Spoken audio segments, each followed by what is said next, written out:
esté con ustedes. Y con tu espíritu. Lectura del Santo Evangelio según San Mateo. Gloria a ti, Señor.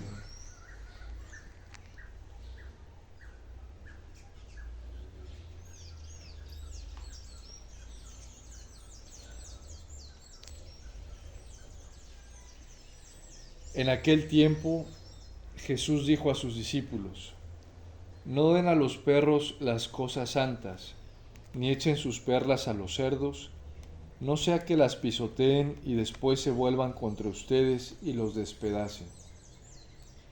Traten a los demás como quieren que ellos los traten a ustedes. En esto se resumen la ley y los profetas.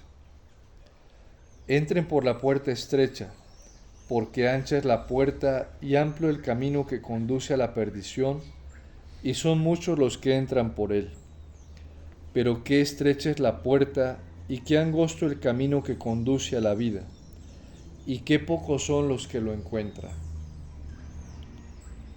Palabra del Señor. Gloria a ti, Señor Jesús.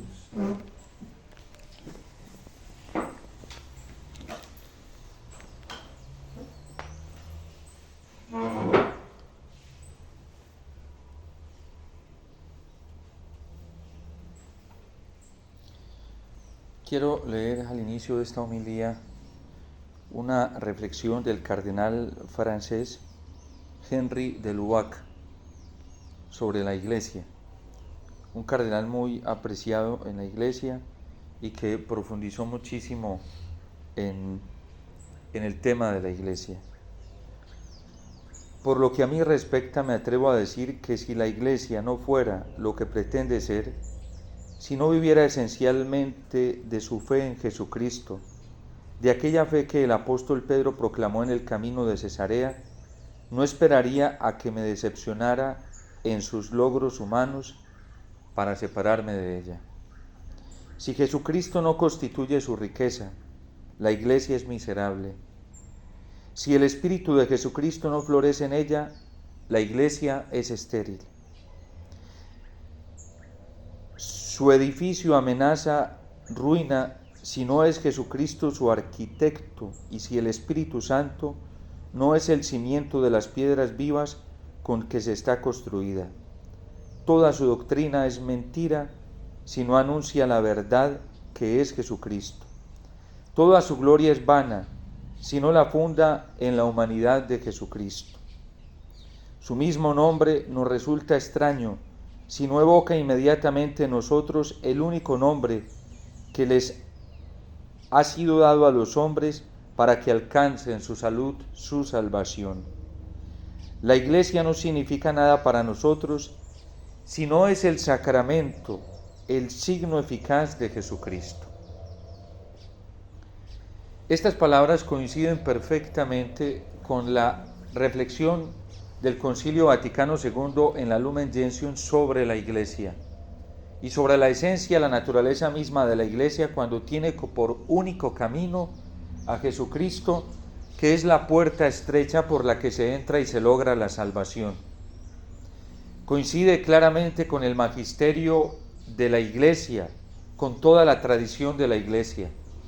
Y por eso la advertencia del Señor hoy en el Evangelio de San Mateo resulta tan inmediata, determinante para nosotros en este tiempo que vivimos, cuando es la expresión misma de la Iglesia para nosotros, que si no entramos por la puerta estrecha, nosotros podemos perdernos la salvación, porque ancho es el camino que conduce a la perdición, muy ancho y muy llano.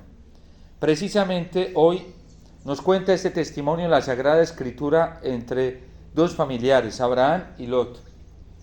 Se habían presentado algunas dificultades entre ellos y les toca hacer elecciones. Y Abraham le dice a Lot que escoja él lo que quiera y él se queda con lo que Lot no escoja. Y Lot se deja entusiasmar por la impresión sensible que están captando sus ojos, la belleza externa de todo un valle que tiene la misma belleza de Egipto en producción, que tiene la misma belleza de Egipto en riqueza material, que tiene la misma belleza de Egipto en estadística humana, es decir, se ve aparente, notoria a los ojos. El cardenal Sir John Henry Newman decía ya en sus reflexiones antes de morir que él veía que la gran idolatría que podía conquistarnos y atraer el corazón no solamente de la humanidad, sino de nosotros también los miembros de la Iglesia, en un tiempo como el que estamos viviendo, era la idolatría de la notoriedad. Y sobre esto se fijó Lot.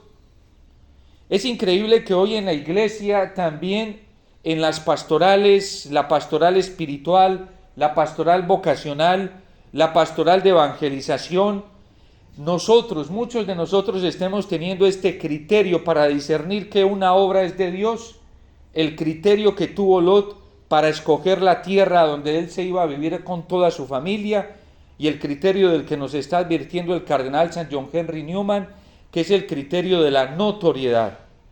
Parece que las obras hoy dentro de la Iglesia son de Dios si son notorias, si son significativamente masivas, si son significativamente y con estadística bastante amplia, notoria. Y decía el cardenal John Henry Newman, me temo que en estos tiempos la idolatría sea la idolatría de la notoriedad. Por eso la Iglesia no puede renunciar a su único camino, que es Jesucristo. Y el camino de Jesucristo es un camino como el que escogió Abraham. Lo que le quedó fue un camino de dificultad.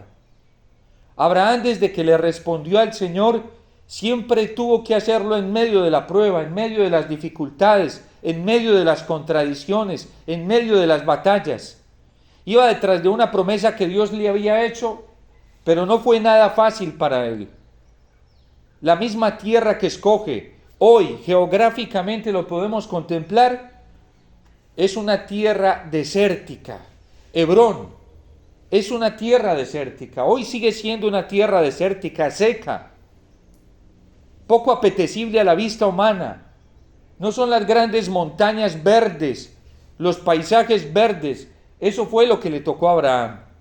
Y Lot se escoge otro tipo de tierra, de comodidad, de mayor facilidad, y era nada más y nada menos que la tierra de Sodoma y Gomorra, donde reinaba el pecado.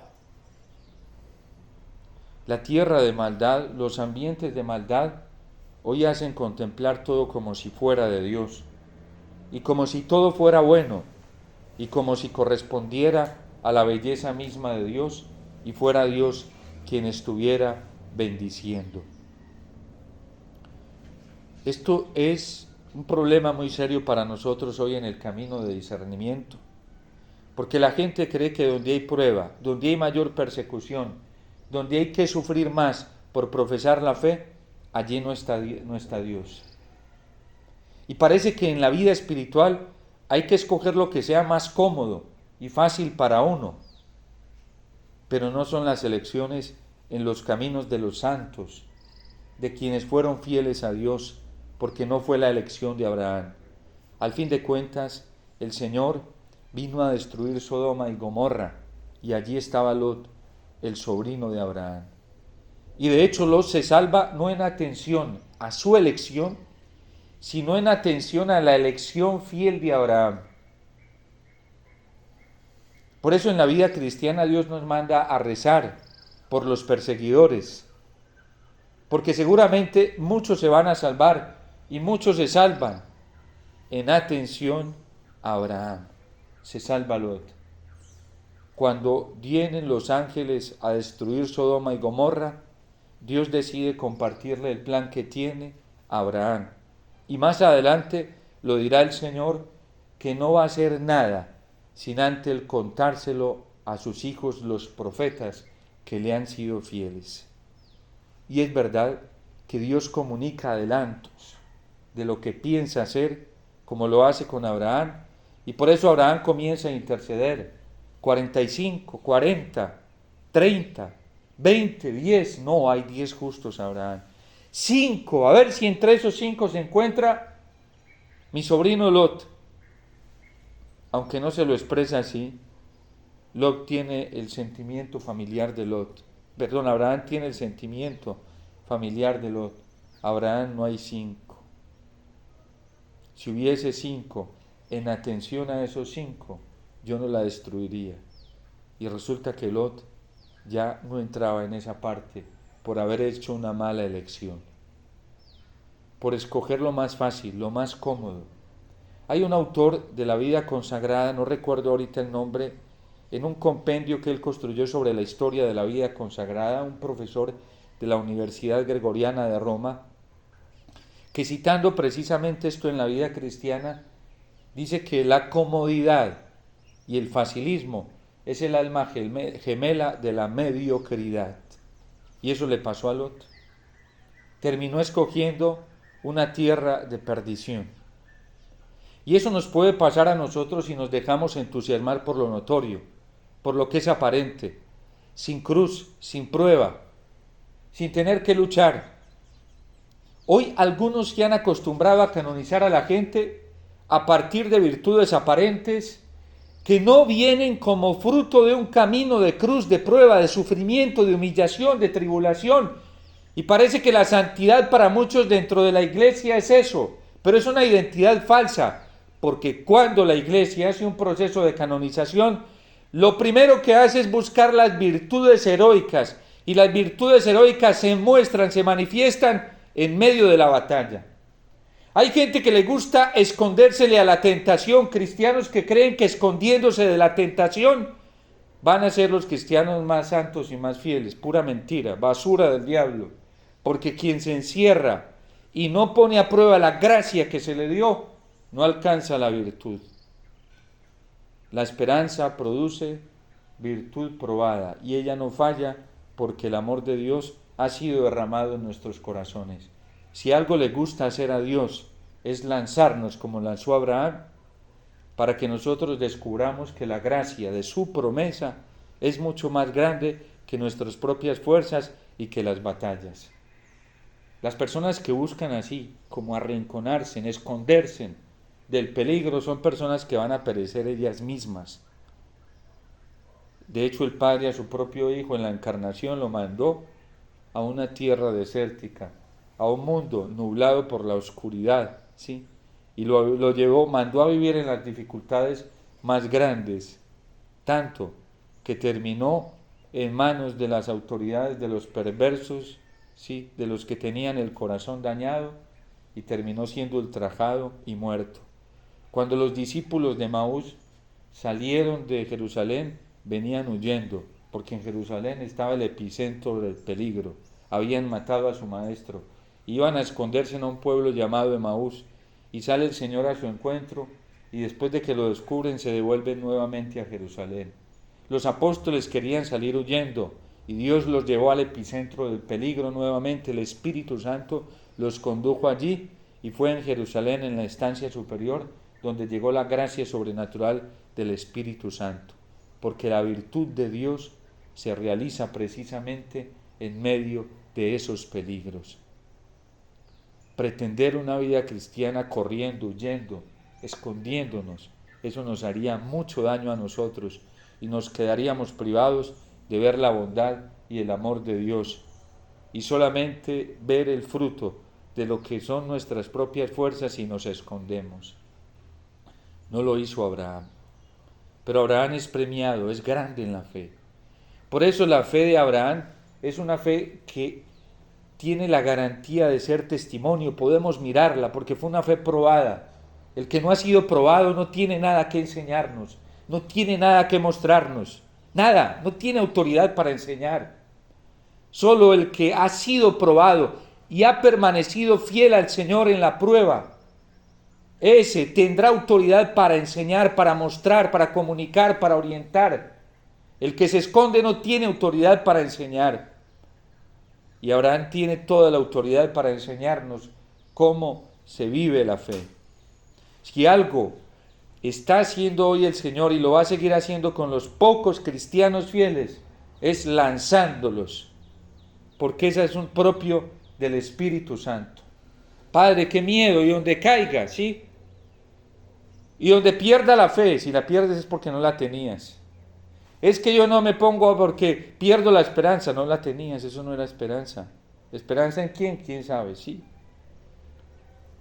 La verdadera esperanza es la que permanece, como dice San Pablo en el capítulo 5 de la carta a los Romanos, permanece firme en medio de la tribulación, firme al Señor.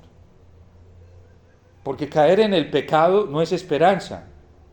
Ceder ante la tentación no es tener la fuerza de Dios. Si alguien se deja dominar tan fácilmente por la tentación, es porque todavía no se ha desarrollado en él una virtud sobrenatural que se llama la fe, o una virtud sobrenatural que es la esperanza, o es la virtud sobrenatural que es la virtud teologal infusa del amor dada en el bautismo. La caída en el pecado manifiesta lo cobardes que muchas veces somos. Y así nos pongamos de guapos. En realidad no somos tan guapos, ¿sí? Porque la gracia que Dios nos dio es superior a toda tentación, es superior a todo pecado. El amor que Dios insertó en nuestro corazón es más fuerte que el odio, que la maldad, que todas esas obras, frutos que habla y describe San Pablo en la carta a los Gálatas, que son de la carne, fornicación, impureza, envidia, todos esos frutos de la carne de los cuales habla San Pablo, que no son frutos del espíritu, avaricia. Otro de las idolatrías que decía el cardenal San John Henry Newman de estos tiempos es la del dinero, la idolatría del dinero. Ese es el camino ancho que conduce a la perdición. Ese camino ancho lleva como fruto o destino final lo que le pasó a Lot. Terminó perdiéndolo todo, y eso que lo hizo por cuidar sus ganados y todo, ¿sí? ¿Y qué le tocó? Hasta su mujer la perdió porque se convirtió en un bulto de sal. ¿De qué nos sirve a nosotros cuidar tanto lo material, lo externo, lo temporal, lo provisorio? Terminaremos perdiéndolo al fin de cuentas. Una vez que yo visité un lugar donde hubo una avalancha, me pidieron atender una señora y me dijo: padre, cuando sonaron las alarmas para que saliéramos, a mí se me vino inmediatamente un dinerito que tenía guardado y nos dijeron: tienen que salir ya. Y mientras ella se devuelve a buscar su dinerito guardado, la avalancha bajó. Cuando menos piensa, ya el agua, el pantano estaba a casi 1 metro. Cuando fue a abrir la puerta no le abría. Pero es que eso es prudencia, padre. Uno tiene que pensar después con qué va a vivir, qué va a supervivir. Y por cuidar uno y por ir a coger unos cuantos pesitos, iba a perder su vida. Cuando llegaron los bomberos, tuvieron que cortar cerradura y ya subiéndose el lodo, la lograron sacar. Pero qué lección tan grande para ella. El que se guarda a sí mismo, se pierde a sí mismo. Y eso nos está pasando en la iglesia. Por no guardar la fe en Jesucristo, mostrar a Jesucristo, vivir para Jesucristo, muchos andamos con el instinto de conservación elevado al nivel más alto por cuidarnos a nosotros mismos, y no sabemos el daño tan grande que nos estamos haciendo. Abraham nunca buscó eso. Escoge tú, que yo me iré para donde quede, lo que quede tomaré. No son nuestras opciones muchas veces, y por eso nos da miedo lanzarnos a la aventura de la fe, a la aventura del Señor. El sacerdocio mismo hoy está enfermo por un encierro en sí mismo. La vida jerárquica está enferma, padeciendo, cayendo en el mismo pecado, esclavos, porque eso es pura esclavitud, por encierro, por no darnos por las almas, por no entregarnos en la misión que nos encomendaron, por estar pensando tanto en nosotros mismos. Hay obispos que piensan tanto en sí mismos, que no ven la hora de estar protegidos y refugiados para no exponerse al peligro. Sacerdotes que solamente piensan en sí mismos, que solamente miran su futuro en un establecimiento de comodidad propia. Y las almas, y el pueblo de Dios, y el ejemplo de nuestro Señor que entregó su vida por las almas. Un obispo que solamente esté pensando en terminar su periodo para tener una vida fácil, cuando el testimonio de los santos obispos en la iglesia ha sido entregar la vida por las ovejas, por las almas. Religiosos y religiosas que solo piensan en sí o pensamos en nosotros mismos y solamente buscamos, ¿para qué? Para enfermarnos, eso solo trae enfermedad. Enfermedad hasta donde ya no más. Y así estamos viviendo hoy, cuando el sentido de la vida consagrada es por Dios, un amor total a Dios como el de Jesucristo y por las almas. Tanto que ni a las comunidades de clausura se les reserva tener esta orientación de la salvación de las almas. Y hasta entre rejas se dan explícita o implícitamente por las almas. Una vocación que no esté pensando en los demás, en la salvación de los otros, es una vocación que se va muriendo. Se va muriendo. Y llega la enfermedad, llega. Y el encierro en sí mismo nos lleva a una enfermedad tan grande que la lucha con las tentaciones cada vez se hace más terribles. Porque el diablo aprovecha todo eso. Lo mismo la vida matrimonial, los laicos. Hay laicos contagiados de esta enfermedad que solamente se están cuidando a sí mismos. Grupos laicales que lo único que buscan es autoconservarse en sí. Encerrémonos, agarrémonos entre nosotros y encerrémonos para que no nos vayan a dañar, no nos vayan a afectar. Esto no es propio de Jesucristo, esto no es propio del Evangelio. Abraham cogió otra tierra y por eso Dios le dio todas esas tierras en herencia, en bendición. Esas son las puertas anchas en la vida espiritual y esas llevan a la perdición. Qué lento y espacioso es el camino de la autoconservación. Nosotros debemos escoger los caminos que nos expongan como Jesucristo, como la Virgen, como los santos, heroicos por la gloria de Dios y la salvación de las almas. Pidámosle esa gracia al Señor para que en nuestras elecciones no hagamos elecciones incorrectas que no sean las del Evangelio y no nos dejemos contaminar, porque esto es una epidemia. Y el que está enfermo contagia. Y esto ya funciona. Esto funciona en la psicología, en el criterio, en la orientación práctica de las personas. Esto ya funciona. Las personas mueren en esta conducta, ¿sí? Y por eso esto hay que advertirlo. Porque la fe, cuando está en peligro, hay que advertirla, hay que reafirmarla y hay que exponerla sin miedo, ¿sí? La fe es para eso, y más en un tiempo en que la fe está en peligro. A uno como sacerdote dice, padre, prudencia, padre. Si es que mi tarea como padre es exponer la fe, y tengo que exponerla en toda su naturaleza, ¿no es que a mí me van a pedir cuentas de las almas? A mí no me dieron el ministerio sacerdotal para que me viera bonito detrás de un altar, ¿sí? Para que me pusieran flores o me dieran aplausos. Me lo confiaron para enseñar, instruir a las almas.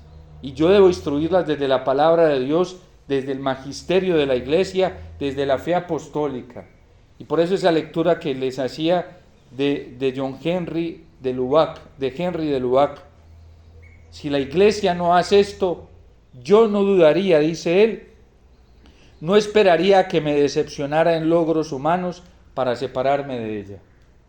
Tenemos que separarnos de esos criterios. Tenemos que separarnos de esa enfermedad. Contagia muy fácilmente. En los diálogos, en los consejos, en los discernimientos que estamos buscando. Eso es contagioso, perverso. Y muy sutilmente se camufla, ¿sí? Y está vestido de santidad, de virtud, de belleza, de verdad, de bondad. Pero es una falacia, porque no coincide con la verdad de Cristo, con la verdad del Evangelio, con la verdad que nuestra Iglesia santa, católica y apostólica ha profesado siempre y ha testimoniado con la vida y con la sangre. Separémonos de esos ambientes. Por eso él dice, yo no dudaría, ¿sí? No esperaría que me decepcionara en logros humanos para separarme de ella. Y este cardenal lo que está diciendo lo vivió. Fue atacado dentro de la iglesia, muy atacado, por decir estas palabras. Después lo volvieron a reinsertar y comprendieron que era sabio lo que él decía, pero lo malinterpretaron, de rebelde, de revoltoso, todo. Él lo vivió. Henry de Lubac vivió todas estas cosas. Y por eso es un testimonio fiable para nosotros. La gente que habla y no se quiere exponer a la hora de enseñar, uno no puede seguir porque son dilemas cobardes, ¿sí? El que se expone por Jesucristo, por la iglesia, por las almas, por el bien del otro, va adquiriendo una autoridad moral muy grande para enseñar. Y por eso los santos son la autoridad más alta para nosotros de la iglesia, después de nuestro Señor y de la Virgen. Son la exégesis más auténtica del Evangelio. Son la interpretación más alta del Evangelio. Y por eso yo le digo a la gente que no se pongan a leer biografías. Porque hay gente que a costa de los santos se da fama a sí mismo. Y eso hay mucho en la iglesia. Hay que leer las autobiografías de los santos. Ya en tiempos como... Hay teólogos que les encanta investigar santos para hacerse fama a sí mismos. No para dar la fama de Jesucristo, no. Darse fama a sí mismos. Y de esos hay muchos hoy en la iglesia. No. Vayamos a la autobiografía de los santos, lo que ellos mismos nos cuentan que vivieron. Porque esa es la autoridad moral más grande del Evangelio. Esa es la exégesis más correcta del Evangelio. Miren cómo entre los mismos autores espirituales, entre ellos mismos hay debates y se contradicen. Pero es que este dijo esto de esta santa, este dijo este otro de esta santa. ¿Por qué? Porque se buscan a sí mismos. Instrumentalizan a los santos para darse en fama a sí mismos. Hay gente que instrumentaliza el Evangelio para darse a conocer a sí mismo. Que instrumentaliza el magisterio de la iglesia y a la iglesia para darse a sí mismos. En Colombia lo vivimos. Con el tema del mal menor, eso fue evidente. Cómo se instrumentalizó el magisterio de la iglesia. Por eso yo ayer les daba esos documentos para que vayan y los lean y estudien íntegramente. Es un deber que tenemos todos los católicos. Y el que tenga oídos para oír, que oiga. El Señor tira su enseñanza y el que tenga oídos para oír, que oiga. Dios te salve María, llena eres de gracia, el Señor es contigo. Bendita tú eres entre todas las mujeres y bendito es el fruto de tu vientre Jesús. Santa María, Madre de Dios, ruega por nosotros pecadores, ahora y en la hora de nuestra muerte. Amén.